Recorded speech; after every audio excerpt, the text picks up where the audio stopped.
Keluarga Darin Tisari, apa kabar Dewan Juri? Perkenalkan, nama saya Torik Al-Gadri. Menurut saya ini adalah salah satu kompetisi yang punya risiko tinggi. Soalnya syarat materi peserta harus berdasarkan acuan minimal 1 berita Tempo. Sementara berita Tempo semuanya soal politik. Masalahnya politisi di negeri kita kan gampang banget tersinggungnya, Pak.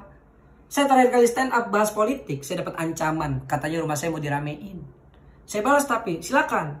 Kalau bisa di Senin pas saya ulang tahun.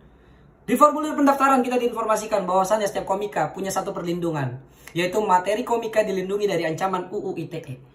Artinya memang kita dilindungi dari ancaman UU ITE, tapi tidak dilindungi dari ancaman Intel, Pak. Dan kalau ngomongin soal politik, perasaan saya campur aduk. Semangat perjuangan saya membara, tapi masih ada rasa takut. Seakan-akan saya tahu memang Munir pernah berkata, aku akan tetap ada dan berlipat ganda. Tapi jangan saya. Saya masih nggak bisa dah kalau kenapa-napa, utang saya masih banyak di warung. Dan dari harian Tempo saya tahu bahwasannya selama menjabat jadi presiden, Pak Jokowi harta kekayaannya naik sebanyak 66 miliar. Dari rinciannya saya tahu Pak Jokowi punya segalanya, mobil, rumah, motor, tanah.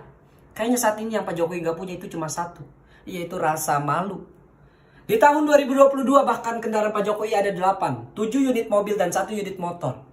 Di tahun 2024 kalau nggak salah kendaraan Pak Jokowi itu nambah 3. Kaisang, Prabowo sama Gibran.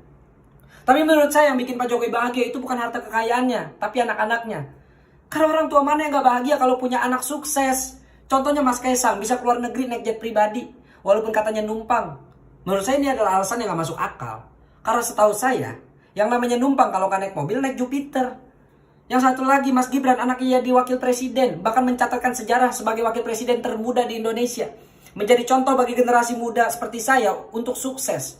Bahwasannya pelajarannya adalah, untuk sukses harus banyak yang dikorbankan. Uang, tenaga, pikiran, dan paman. Bahkan kesuksesannya bukan tidak berhenti di anaknya, tapi terus berlanjut ke cucunya, Jan Etes.